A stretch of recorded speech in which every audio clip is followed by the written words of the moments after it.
नड्डा यांनी केलेले आहे ते त्यांचं भाषण ज्याचा वृत्तांत आलेला आहे। सर्वच लोकांनी आता डोळे उघडून कान उघडून आपला देश कुठे चाललेला आहे आणि तो त्याला पुष्टी देणारं भाषण तिथे नेऊ देणं, त्याच्यामध्ये आपण मदत करायची की नाही हे देशातल्या प्रत्येक सामान्य नागरिकांनी आता ठरवण्याची वेळ आलेली आहे। नड्डांची एक दोन वाक्य ही हे बिहारमधले मुद्दे आहेत जे मला आता ई पेपर नागरिकांनी आता ठरवण्याची वेळ आलेली आहे। आता त्याच्यात त्यांनी काय म्हटलेलं आहे की लोक भाषण तिथे नेऊ देणं पक्षात काम, त्याच्यामध्ये आपण मदत करायची की नाही याचं कर्तृत्व एक शून्य, यांच्याकडे काही आचार विचार असं काही नाहीये।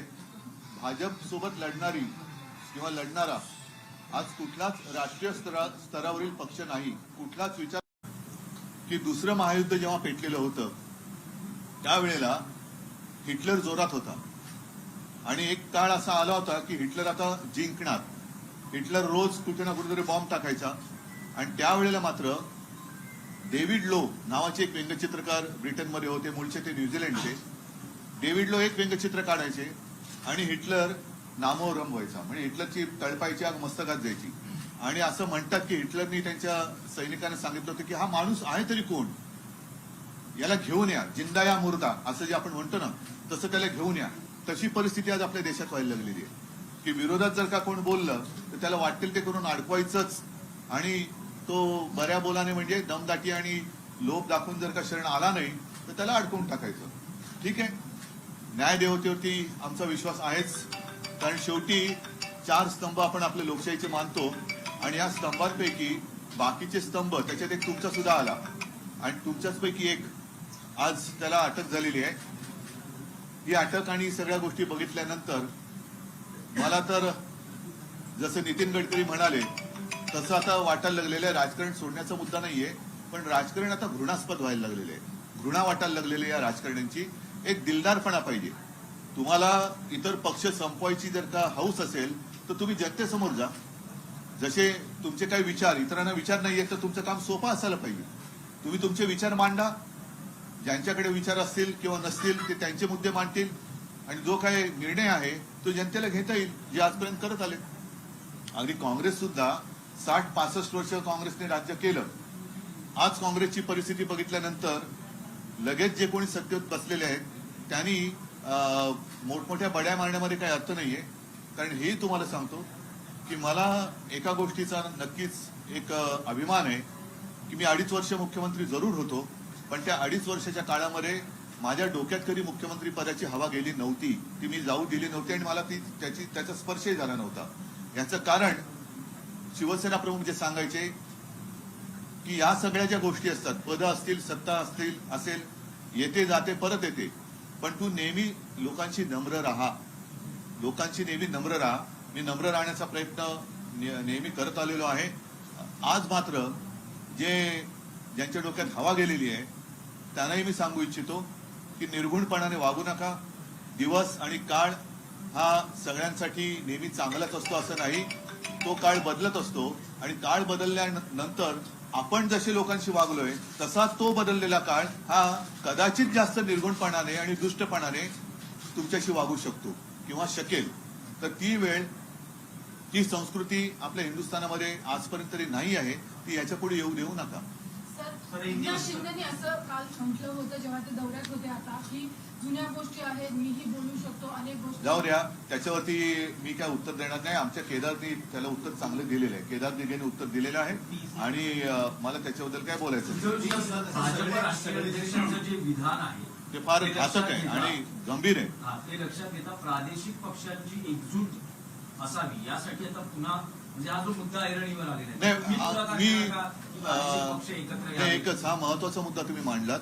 प्रादेशिक पक्षाची एकजूट हा एक पुढचा टप्पा झाला, पण प्रादेशिक पक्ष संपवण्याचं जे भाजपचं कारस्थान आहे त्याची सुरुवात ही परवाच्या कोश्यारींच्या, मी राज्यपाल शब्द मुद्दा म्हणून वापरत नाही, कोश्यारींच्या उद्गारातून झालेली आहे। आणि आज नड्डा जे म्हणाले की सगळे पक्ष संपतील म्हणजे प्रादेशिक अस्मिता चिरडून टाकायची, हिंदूंमध्ये पुन्हा सांगतो हिंदूंमध्ये फूट पाडायची, भाषिक ती फूट भाषिक भाषा भिंती त्याच्यात उभ्या करायच्या आणि स्थानिक अस्मिता ही चिरडून टाकायची. म्हणजे मराठी माणसाला चिरडून टाकायचं आणि पुन्हा मराठी अमराठी असं राजकारण करायचं. स्वतःच्या राजकारणाच्या तुंबड्या भरून घ्यायच्या आणि आपल्या विरोधात जर कोण असतील तर त्यांना चिरडून टाकायचं. असं हे भाजपाचं कारस्थान आता अत्यंत भेसूरपणाने जनतेसमोर आलेलं आहे. सर, एक प्रश्न असा आहे की ज्याप्रमाणे आपण प्रादेशिक पक्षांना ताकद देण्याची गोष्ट करता, ममता बॅनर्जी या ठिकाणी आल्या आणि सगळ्यांना एकत्र करण्याचा प्रयत्न केला, परंतु तो प्रयोग मात्र राष्ट्रपती उपराष्ट्रपतीच्या या निवडणुकीमध्ये नाही, फसताना पाहतात. एक मिनिट. एकत्र करण्यात शेवटी एक लक्षात घ्या, त्याही वेळेला म्हणजे तेव्हा आणीबाणीच्या वेळेला आणीबाणीला एक अनुशासन, देशाला अनुशासन पाहिजे म्हणून शिवसेनेने जरूर पाठिंबा दिला होता. कारण ते पुन्हा त्याच्यावर ते बोलतील तुम्हीच पाठिंबा दिला होता. हो, ते अनुशासनासाठी. कारण तो सगळा इतिहास आणीबाणीचा काढला तर त्या सगळ्या गोष्टी तुम्हाला दिसतील. पण तेव्हा सगळेजण ज्यांचा राजकारणाशी संबंध नव्हता, म्हणजे अगदी आपले पु ल देशपांडे, मी महाराष्ट्र पुरतं बोलतोय, दुर्गाबाई भागवत वगैरे, हे सुद्धा साहित्यिक विचारवंत, की त्यांना कळत होतं की अरे हे योग्य नाही चाललेलं आहे. त्यांनी परिणामाची पर्वा न करता त्या लोकशाहीच्या होमकुंडामध्ये उडी मारली होती आणि लोकशाही जिवंत ठेवली होती. तर मला असं वाटतं की एखादी गोष्ट म्हणजे जसं राष्ट्रपतींची निवडणूक असेल, आणखीन गोष्ट असेल, त्याच्यावरनं लगेच तुमचं ऐक्य होणार की नाही हे काही अवलंबून नसतं. आता सुद्धा वेळ गेलेली नाही म्हणण्यापेक्षा अजून वेळ पूर्ण आलेली नाहीये. पण ती वेळ जाण्याच्या आधी किंवा वेळ येण्याच्या आधी देशातील सर्व राजकीय पक्षांनी म्हणण्यापेक्षा सर्व जनतेने विचार करण्याची वेळ आता आलेली आहे. हे जे सगळे प्रयोग होते त्यावेळी काही लोकांनी म्हणतो तेव्हा ईडीएल चौकशा सुरू झाल्या की तुम्ही माझ्यापाशी जुळवून घ्या. म्हणून मी म्हणतो ना, हमाममध्ये गेलेत ते, तो सत्तेचा फेस आहे त्यांच्या शरीरावर. तो फेस गेल्यानंतर मग काय दृश्य असतं ते मला बोलायचं नाहीये, तर ते कळेल. पण याच्यात मला मी पुन्हा सांगतो की जसं आता माझ्या बाजूला अरविंद आहेत, वायकर आहेत, सुनील आहेत, असे अनेक, म्हणजे कोणतरी एक दलाल बोललाय की आता यांना आमदार आणि खासदार शोधावे लागतात. एक दलाल कोणतरी बोललाय, दलाल आहे तो. तर आमदार आणि खासदार ठीक आहेत, पण माझ्या बरोबर आहे ते दमदार आणि वफादार आहेत. माझा प्रश्न हाच होता की तुम्ही पण जिस तरह से जेपी नड्डा जी का बयान आता है और कल जिस तरह से संजय राउत साहब को गिरफ्तार किया जाता है, आज आपने परिवार से मुलाकात की, आपकी क्या प्रतिक्रिया है? जैसे मैंने अभी कहा कि नड्डा साहब ने जो भी कल कुछ भाषण दिया है, क्या उसमें आपको प्रजातंत्र दिखाई दे रहा है? सिर्फ एक ही पार्टी, मतलब उनकी जो पार्टी है वही रहनी चाहिए और वही रहेगी, और बाकी सारे पार्टी, जितनी सारे पक्ष हैं, सारी पार्टियां है, वो खत्म हो जाएगी. आज तक हम मानते थे कि ये शतरंज, यानी कि मराठी में कहते बुद्धिबल, तो इसमें शतरंज नहीं है, बुद्धि का कोई ठिकाना नहीं है, सिर्फ बल वापरले जाते हैं, शक्ति का उपयोग किया जा रहा है. और अगर ऐसे ही आपका तरीका होगा तो मैं यही कहना चाहता हूं, जमाना एक रहता नहीं है. सारे लोगों के लिए दिन जो है बदलते रहते हैं. अच्छे दिन, बुरे दिन. अच्छे दिन कब आएंगे वो बात अलग थी, लेकिन ऐसे लोगों के बुरे दिन तो जरूर आते हैं. और आप जैसे बर्ताव उस वक्त अन्य लोगों के साथ करते हो, शायद उससे बुरा बर्ताव उस वक्त जनता आपके साथ कर सकती है. तो मेरी विनती है कि जो भी विचार अगर आपके पास है, सोच आपके पास है, जनता के सामने आइए. हमारी सोच जो भी है हम जनता के सामने रख रहे हैं. आप भी सोच रखिए और जनता के ऊपर फैसला छोड़ दो. जिसको प्रजातंत्र कहते हैं, जरा मतलब पूर्ण तरीके से उसे प्रजातंत्र कहते हैं. ये अगर आप ईडी, इनकम टैक्स, सीबीआई, तो फिर प्रजातंत्र कहाँ रहा? जितने हमारे सारे लोग गए हैं, मैंने कहा कि वो तो गए, उनके हमाम में गए हैं, हमाम में गए हैं वो. अब वो मजा ले रहे, लेने दो, लेकिन जब पानी बंद हो जाएगा तो क्या करेंगे आप? हिटलर का एक एग्जाम्पल मेरे पिताजी ने दिया था, क्योंकि मेरे पिताजी आप सारे जानते हो कि वो तो शिवसेना प्रमुख, हिंदू हृदय सम्राट, एक ही हिंदू हृदय सम्राट आज तक जो हुए वो है. और साथ ही साथ उनकी करियर की शुरुआत वो व्यंग्य चित्रकार थे, कार्टूनिस्ट. और डेविड लो ब्रिटेन के कार्टूनिस्ट है जो ओरिजिनल न्यूजीलैंड से आए हुए थे, उनको अपना गुरु मानते थे. तो उन्होंने, मेरे पिताजी ने कहा था, मुझे भी कहा था, और शायद मैं मानता हूं कि पब्लिकली भी कहा था कि जब सेकेंड वर्ल्ड वॉर चल रहा था तो हिटलर एक समय ऐसे आया था कि अब उस वक्त लग रहा था कि शायद हिटलर जीत जाएगा, पूरी दुनिया को अपने कब्जे में ले लेगा. तो उस वक्त डेविड लो, मतलब हिटलर बॉम्ब डालता था और डेविड लो एक कार्टून निकालता था, और वो कार्टून का जो एक परिणाम हुआ करता था वो बॉम्ब से भी ज्यादा होता था. और ऐसे कहा जाता है कि हिटलर ने उस वक्त अपने सारे लोगों को कहा था कि ये व्यक्ति है कौन, है कहाँ, इसे लेके आओ, जिंदा या मुर्दा जैसे है उसे लेके आओ। तो यही होती है जो तानाशाही की बात होती है।